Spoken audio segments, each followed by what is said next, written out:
Welcome to రాజనీతి.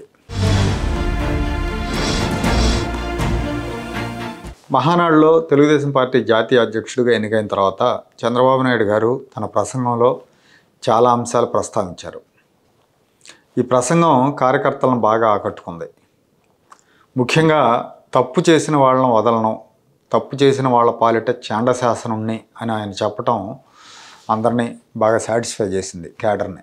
ఇక్కడ రెండు విషయాలు ఉన్నాయి. చంద్రబాబు నాయుడు గారి ప్రసంగం మొత్తంలో ప్రధానమైన అంశాలు రెండు ఉన్నాయి.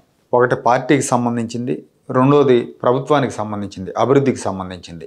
ప్రభుత్వానికి సంబంధించి రాబోయే రోజుల్లో రాష్ట్రంలో ఏమేం చేయబోతున్నారు, డెవలప్మెంటల్ యాక్టివిటీస్ ఏమేమి ఉండబోతున్నాయి అనేది ఆయన చెప్పారు. ముఖ్యంగా రాయలసీమను డెవలప్మెంట్ విషయంలో నెక్స్ట్ లెవెల్కి తీసుకెళ్తాయని చెప్పారు ఆయన. కోనసీమని అనంతపురం జిల్లా ఇవాళ మించిపోయింది అంటే దానికి తన కృషే కారణం అని చెప్పారు ఆయన. అది వాస్తవం కూడా.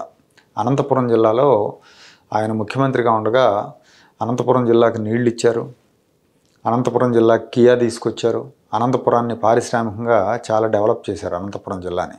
అలాగే పోలవరం బనకచర్ల లింక్ ప్రాజెక్ట్ ఏదైతే ఉందో దాని ద్వారా రాయలసీమకు సాగునీటి వసతి కల్పిస్తాం, 10 రోజుల్లో కడప ఉక్కు ఫ్యాక్టరీకి శంకుస్థాపన చేస్తామని కూడా చెప్పారు. యాక్చువల్గా కడప ఉక్కు ఫ్యాక్టరీ అనేది అదొక సీరియల్ లాంటిది అనమాట, నడుస్తూ ఉంది. మన వైఎస్ రాజశేఖర రెడ్డి గారు ఉన్నప్పటి నుంచి ఆయన అప్పట్లో 10,000 ఎకరాలు గాలి జనార్దన్ రెడ్డికి ఇవ్వటం, ఆయనేమో ఆ ప్లాంట్ పెడుతున్నామని క్యాప్టివ్ మైన్స్ కావాలని అప్లై చేయటం, ఐరన్ ఓర్ అంతా తవ్వుకొని ప్లాంట్ పెట్టకుండా బయటకు అమ్ముకోవటం, శిక్ష అనుభవించడం, ఇదంతా జరిగిపోయింది కదా. ఆ తర్వాత చంద్రబాబు నాయుడు గారు వచ్చాక శంకుస్థాపన చేశారు. మళ్ళీ జగన్మోహన్ రెడ్డి శంకుస్థాపన చేశారు. ఇప్పుడు చంద్రబాబు నాయుడు గారు 10 రోజుల్లో దానికి శంకుస్థాపన చేస్తాం, వెంటనే పనులు కూడా మొదలు పెడతామని ప్రకటించారు. ఓర్వకల్లో డ్రోన్ సిటీ, మడకసిరలో డిఫెన్స్ ప్రాజెక్టు, అలాగే రాయలసీమలో సోలార్ పవర్ ప్లాంట్లు ఏర్పాటు చేస్తామని ఆయన చెప్పారు. గండికోట రిజర్వాయర్ దగ్గర 100 అడుగులు ఎత్తున్న శ్రీకృష్ణదేవరాయల విగ్రహం కూడా ఏర్పాటు చేస్తామన్నారు. 2027 నాటికి పోలవరం ప్రాజెక్టు పూర్తి చేస్తాం, అలాగే ఉత్తరాంధ్రను ఫైనాన్షియల్ హబ్గా డెవలప్ చేస్తామంటూ అభివృద్ధికి సంబంధించి చాలా విషయాలు చెప్పారు. అభివృద్ధి కార్యక్రమాల విషయంలో చంద్రబాబు నాయుడు గారిని ఎంచడానికి లేదు. ఆయన ప్రతి క్షణం ఆంధ్రప్రదేశ్ అభివృద్ధి కోసమే ఆలోచిస్తూ ఉంటారు. ఆంధ్రప్రదేశ్ అనే కాదు, ఒక రకంగా చెప్పాలంటే ఆయన విజనరీ. రాబోయే రోజుల్లో వచ్చే మార్పులు ఏంటి, రాష్ట్రానికి ఏం అవసరం, దేశానికి ఏం అవసరం అని ఆలోచిస్తారు ఆయన. సో దాన్ని ఆచరణలో కూడా పెడతారు, అందులో ఎలాంటి సందేహం లేదు.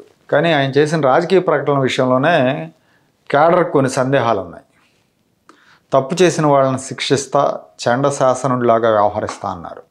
నిజంగా అలా వ్యవహరిస్తే బ్రహ్మాండంగా ఉంటుంది. ఈ విషయంలో కార్యకర్తలు కొంత అసంతృప్తి చెందారు. అధికారంలోకి వచ్చాక మొదటి 6 నెలల్లో అసంతృప్తి ఉంది. అంటే మొదటి 6 నెలల్లో పెద్దగా అంటే వైసీపీ వైపు నుంచి వైసీపీ అధికారంలో ఉన్నప్పుడు అరాచకాలు చేసిన అధికారులను అలాగే వదిలేయటం, అలాంటి వాళ్ళకి పోస్టింగ్లు ఇవ్వటం, తర్వాత పేరు నాని లాంటి వాళ్ళని, ద్వారంపూడి చంద్రశేఖర్ రెడ్డి లాంటి వాళ్ళని వదిలేయటం, వీటన్నిటి మూలంగా బాగా అసంతృప్తి పెరిగింది.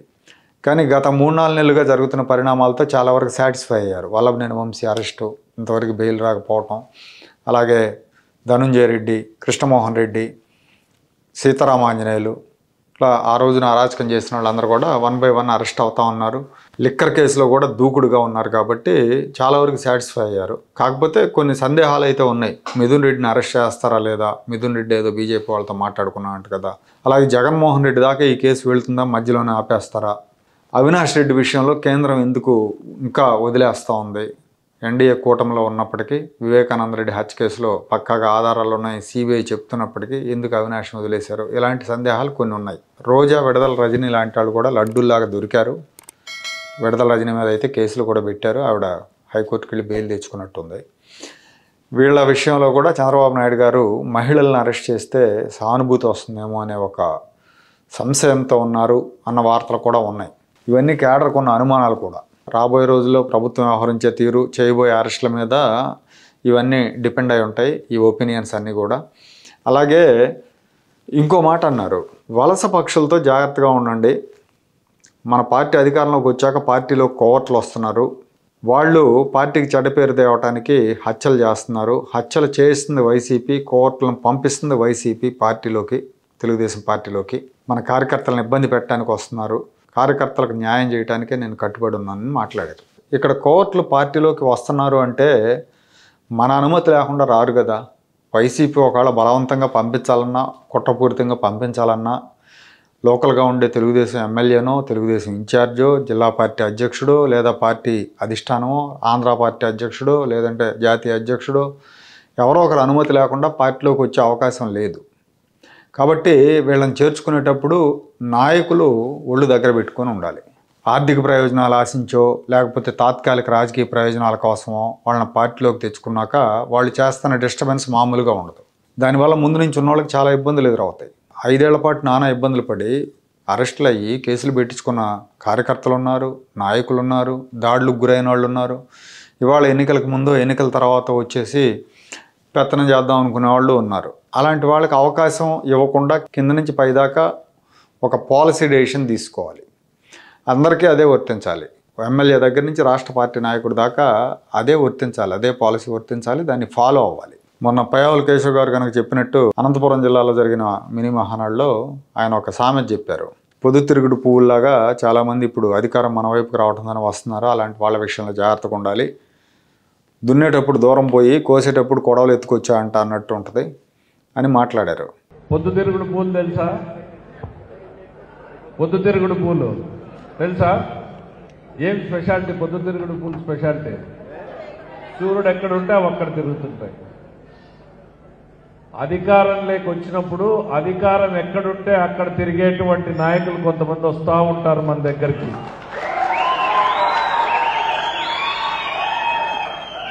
రాజకీయ పొద్దుతిరుగుడు పూలు ఉంటాయి. చాలా జాగ్రత్తగా ఉండాలి. వేదిక మీద ఉన్న మేం కానీ, మండలాల్లో పల్లెల్లో ఉన్న మీరు కానీ చాలా జాగ్రత్తగా ఉండాలి ఈ రాజకీయ పొద్దుతిరుగుడు పూల పట్ల. పూర్వం పెద్దలు చెప్పినారు, దున్నేటప్పుడు దూరం పోయి కోసేటప్పుడు కొడవలు ఎత్తుకొని వచ్చినాడంట. ఈ పాటికి క్యూలో ముందుంటారు వాళ్ళే. ఎందుకంటే బాగా బయట పోయి ప్రశాంతంగా రెస్ట్ తీసుకొని వచ్చింటాడు. ఈడు దున్నినోడు అలసిపోయి ఎవడో చెట్టు కింద పట్టుకుంటాడు.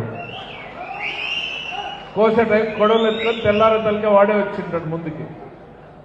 సో రాజకీయాల్లో మనం అందరం ఈ 2 విషయాల పట్ల చాలా జాగ్రత్తగా ఉండాలి. పదే పదే పదే నేను చెప్తా ఉంటాను, మా వాళ్ళకి చెప్తా ఉంటాను, మన జిల్లా వాళ్ళకు కూడా, రాష్ట్రంలో కూడా మన అందరికీ ఇవి దృష్టిలో ఉండాలి. రాజకీయంలో ఇవి లేకపోతే మన తెలుగుదేశం పార్టీ బలమైన పునాదుల కోసం ఎవరైతే జెండాని మోసేదానికోసం ఇబ్బందులు పడ్డారో వాళ్ళు నష్టపోయేటువంటి పరిస్థితి ఉంటుంది అనేటువంటి గుర్తు చేస్తూ ఉన్నాం. చూశారు కదా, అలాంటి పరిస్థితి వాళ్ళ తెలుగుదేశం పార్టీలో కొన్ని చోట్ల ఉంది. ముఖ్యంగా కొత్తగా ఎమ్మెల్యేలు వచ్చిన చోట్ల ఉంది. 65 మంది కొత్త వాళ్ళకి ఈసారి టికెట్లు ఇచ్చారు. అందులో 61 మంది గెలిచారు. ఈ గెలిచిన వాళ్ళందరికీ కూడా ఏంటంటే గత 5 ఏళ్ళు పార్టీ కోసం ఎవరు పనిచేశారు, ఎవరు కష్టాల పాలయ్యారు, ఎవరు నష్టాల పాలయ్యారు అనే విషయంలో పెద్ద పట్టింపు ఉండదు. తన ఎన్నికలకి ఎవడు ఉపయోగపడ్డాడో వాడినే చూసుకుంటారు. ఉదాహరణలు ఉన్నాయి, పేర్లు చెప్తే ఏడుస్తారు కొంతమంది ఎమ్మెల్యేలు. మీరు ముందు నుంచి ఉన్నారు, నేను మధ్యలో వచ్చాను, మీకు నాకేంటి సంబంధం అన్నట్టు మాట్లాడే వాళ్ళు ఉన్నారు. అలాంటి వాళ్ళు వైసీపీ వాళ్ళకి ప్రాధాన్యత ఇస్తున్నారు, అలాగే డబ్బులు ఇచ్చిన వాళ్ళకి ప్రాధాన్యత ఇస్తున్నారన్న ఆరోపణలు ఉన్నాయి. వాళ్ళని కంట్రోల్ చేయాల్సింది అధిష్టానమే. తర్వాత వైసీపీ అధికారంలో ఉన్నప్పుడు వైసీపీ తొత్తులుగా వ్యవహరించిన అధికారులు కొంతమంది ఉన్నారు. ఐపీఎస్లు ఉన్నారు, ఐఏఎస్లు ఉన్నారు, ఇంకా కింది స్థాయి అధికారులు ఉన్నారు. ఇవాళ వాళ్ళలో కొంతమంది మంచి పోస్టుల్లో ఉన్నారు. దానికి కారణం ఎవరనే ప్రశ్న కూడా వస్తుంది ఇక్కడ. ఒక అధికారిని ఒక పోస్టులో పెట్టేటప్పుడు అతని బ్యాక్గ్రౌండ్ చెక్ చేయాలి, లేదా ఎవరికన్నా ఒక పదవి ఇస్తున్నప్పుడు అతని బ్యాక్గ్రౌండ్ చెక్ చేయాలి. అతను ఏంటి, గతంలో ఏ పార్టీలో ఉన్నారో, అతని మీద ఎలిగేషన్స్ ఏమున్నాయి, ఇలాంటివన్నీ కూడా చూసుకోవాల్సిన బాధ్యత ప్రభుత్వం మీదే ఉంటుంది. కాబట్టి చంద్రబాబు నాయుడు గారు చెప్పిన అంశాల్లో అభివృద్ధి విషయంలో ఎవరికి ఎలాంటి సందేహం లేదు, డోకా లేదు. అందులో 100% చంద్రబాబు నాయుడు గారు చేస్తారన్న నమ్మకం ఉంది. కానీ ఈ కోర్టుల విషయంలోనే ఎంత కఠినంగా, ఎంత శీఘ్రంగా నిర్ణయాలు తీసుకుంటారనేది చూడాలి.